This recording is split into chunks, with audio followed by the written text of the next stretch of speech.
नमस्कार, मैं शंभू कुमार सिंह और आप देख रहे हैं नेशनल दस्तक। आज की बड़ी खबर है कि किस तरह से विपक्षी नेताओं के मोबाइल फोन जो है वो ट्रैक करने की कोशिश हो रही है। इसको लेकर दिन भर बवाल हुआ।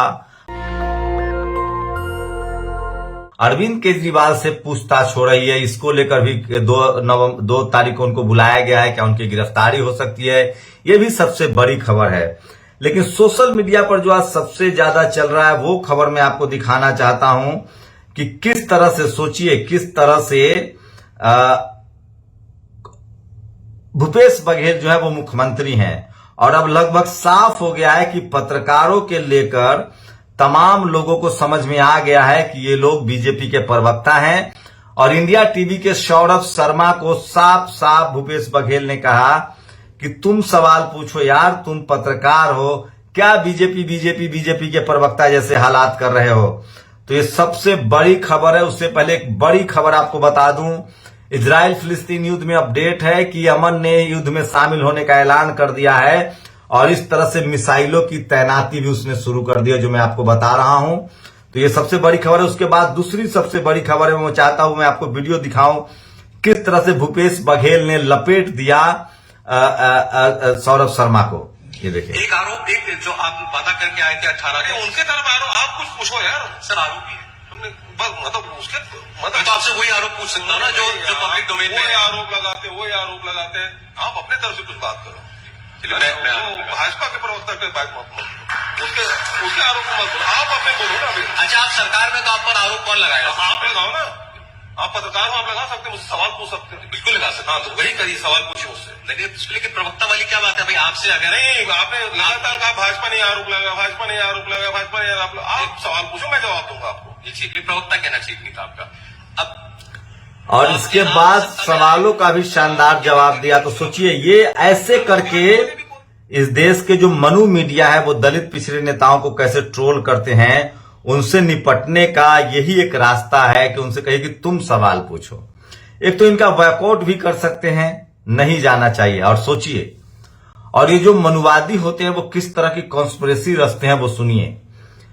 कानपुर में दिल दहलाने वाली खबर है। 10वीं क्लास के एक छात्र की कुछ लोगों ने अपहरण के बाद हत्या कर दी। वह एक व्यापारी का बेटा था। अपहरणकर्ताओं ने पत्र लिखकर लड़के के पिता से 30 लाख रुपए फिरौती की मांग की और कहा कि वे मुस्लिम हैं और सांप्रदायिक रंग देने के लिए पत्र पर अल्लाह अकबर लिख दिया।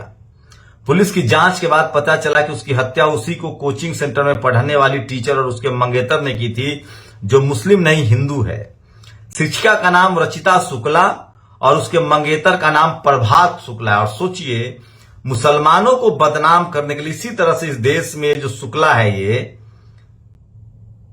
आपके दिमाग में जहर भरता है मुसलमानों के प्रति, दलितों के प्रति, पिछड़ों के। पहले ये जाति के नाम पर हिंसा करता था और अब ये मुसलमानों के नाम पर हिंसा करता है। सोचिए, पुलिस ने इस दुर्भाग्यपूर्ण मामले में शामिल कुल 3 लोगों को गिरफ्तार किया। आप सोचिए कि सांप्रदायिक कार्ड खेलने और बचने के लिए अल्पसंख्यकों के खिलाफ किस तरह की नफरत फैलाई जा रही है। उससे उन लोगों की आंखें खुल जानी चाहिए जो मनुवादी मीडिया और व्हाट्सएप यूनिवर्सिटी पर आंख मूंद कर भरोसा करते। सोचिए, अगर पुलिस दोषियों को नहीं ढूंढ पाती तो कितनी बड़ी गड़बड़ी हो जाती और किसी मुसलमान का घर ढा दिया जाता या इनकाउंटर हो जाता। और ये सब कुछ जानबूझकर किया जा रहा है। आप सोचिए। और आपको बता दूं एक बड़ी खबर, पहले सुन लीजिए। रैली करता रहा है। हमारे मुद्दे बड़े स्पष्ट होते हैं। हम लोग SC, ST, OBC और माइनॉरिटी सवाल की लड़ाई लड़ते हैं। हमारे मुद्दे हैं कि जो ईवीएम है वो एक बेईमान मशीन है। ईवीएम पर रोक लगनी चाहिए और बैलेट पेपर पर चुनाव होना चाहिए। क्योंकि इस देश के मासूम से मासूम व्यक्ति से भी पूछेंगे तो वो बता देगा कि जो है ईवीएम हैक किया जा सकता है। जिस मशीन को आदमी ने बनाया उस मशीन को आदमी हैक क्यों नहीं कर सकता? अगर कोई कहता है कि ईवीएम हैक नहीं हो सकता तो ये बहुत बड़ी बेईमानी होगी। हमारा मुद्दा है और OPS लागू किया जाए इस देश में। तो सोचिए, ये है डॉक्टर ओम सुधा जो परिसंघ के सचिव भी हैं। डॉक्टर उदित राज की एक बड़ी रैली होने वाली है दिल्ली में।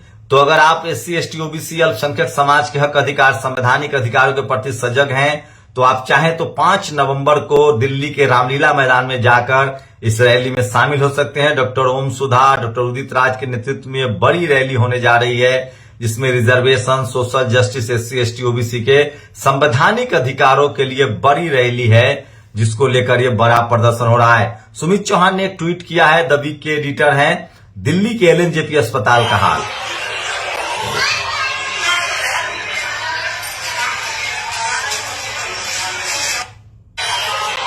तो भारत में जानबूझकर अस्पतालों की दुर्दशा की जाती है, क्योंकि पता है कि इसमें आने वाला ज्यादातर गरीब लोग हैं, और गरीब लोग हैं मतलब वो बहुजन समाज के लोग होंगे। इसलिए कह रहा हूं, बहुजनों को धर्म के नाम पर वोट नहीं करना चाहिए, उसको वोट देना चाहिए अब पढ़ाई लिखाई, दवाई, देश की सुरक्षा, सरकारी नौकरी। और आज ये देखिए मध्य प्रदेश में बीएसपी का दम, एक एक खबर मैं आपके लिए लाता हूं। ये देखिए बीएसपी मुरैना में बीएसपी का दम देखिए, जन सैलाब था। पहले तस्वीरें देख लीजिए।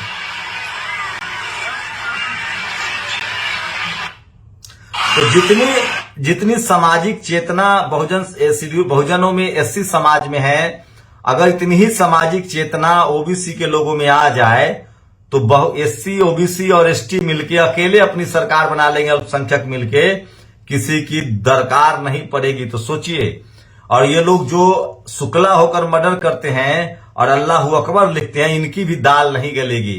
तो जिस दिन ओबीसी समझदार हो गया, मरा हुआ हाथी है ओबीसी, जिस दिन जग गया, 60% आबादी है इस देश में, एससी एसटी ओबीसी बहुजनों की सरकार होगी। और उसका फायदा क्या होगा, जैसे नीतीश कुमार और तेजस्वी यादव की सरकार है, 1 साल में 4 लाख नौकरी सरकारी दी गई है।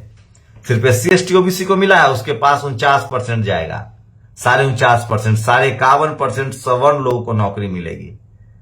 क्या ऐसी सरकार नहीं चाहिए? मैं फिर कह रहा हूं, इस देश में मायावती जी हो, नीतीश कुमार हो, हेमंत सोरेन हो, बहुजन समाज जो भी होता है, मुलायम सिंह यादव हो, वो सब लोग नौकरी, दवाई, पढ़ाई लिखाई की राजनीति करते हैं। वो लोग धर्म की राजनीति नहीं करते हैं, और तब देश मजबूत होता है।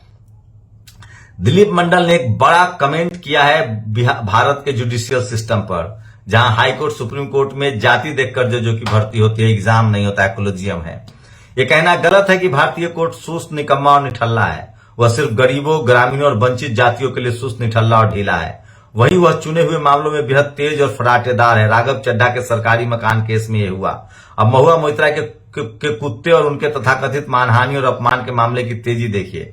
दिल्ली हाईकोर्ट में आज इस मामले में सुनवाई होगी। ये तेजी तब है जब कोर्ट में 5 करोड़ मामले लटके हैं। इनमें कई जिंदगी और मौत के केस हैं, लेकिन कई बार होता है कि कई केस दादा ने किया और पोते लड़ रहे हैं। वकील कनेक्शन वाला हो तो यह आधी रात को किसी अपराधी के लिए कोर्ट खुलवा लेता है, जज के घर में कोर्ट लगवा देता है।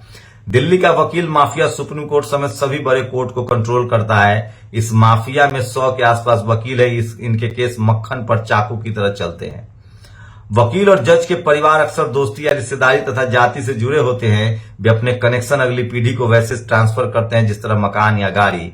कोलेजियम सिस्टम ने भारतीय न्यायपालिका को बर्बाद कर दिया है।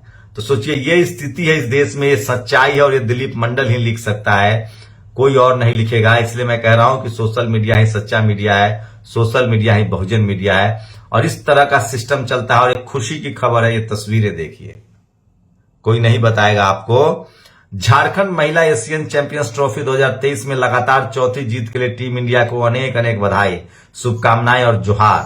आज अपने अपने मैच जीतने के लिए चीन और कोरिया की टीम को भी हार्दिक बधाई। हेमंत सोरेन शानदार आयोजन करवा रहे हैं, लेकिन कोई टीवी अखबार आपको नहीं बताएगा।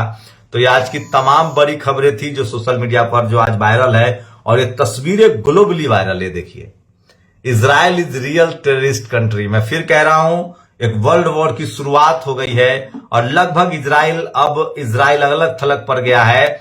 और यमन वो पहला देश है जिसने अनाउंस कर दिया है कि वो फिलिस्तीन के पक्ष में इजराइल के खिलाफ सरेआम युद्ध में जा रहा है। तो लेबनान, मिस्र, टर्की, तमाम मुस्लिम राष्ट्र एक हो गए हैं, और रूस, चीन और नॉर्थ कोरिया, ये तीनों मिल गए, ईरान, ये सब लोग तैयारी है अमेरिका पर हमले की। आप लोग अपनी प्रतिक्रिया जरूर दे सकते हैं। शुक्रिया। नेशनल दस्तक की आपसे गुजारिश है कि अगर इसको बचाना चाहते हैं तो नेशनल दस्तक को सब्सक्राइब करने के लिए रेड कलर के सब्सक्राइब बटन को दबाएं, फिर बेल आइकन की घंटी दबाएं। नेशनल दस्तक को बचाने के लिए बहुत जरूरी है कि हर खबर को शेयर करें, लाइक करें, कमेंट जरूर करें।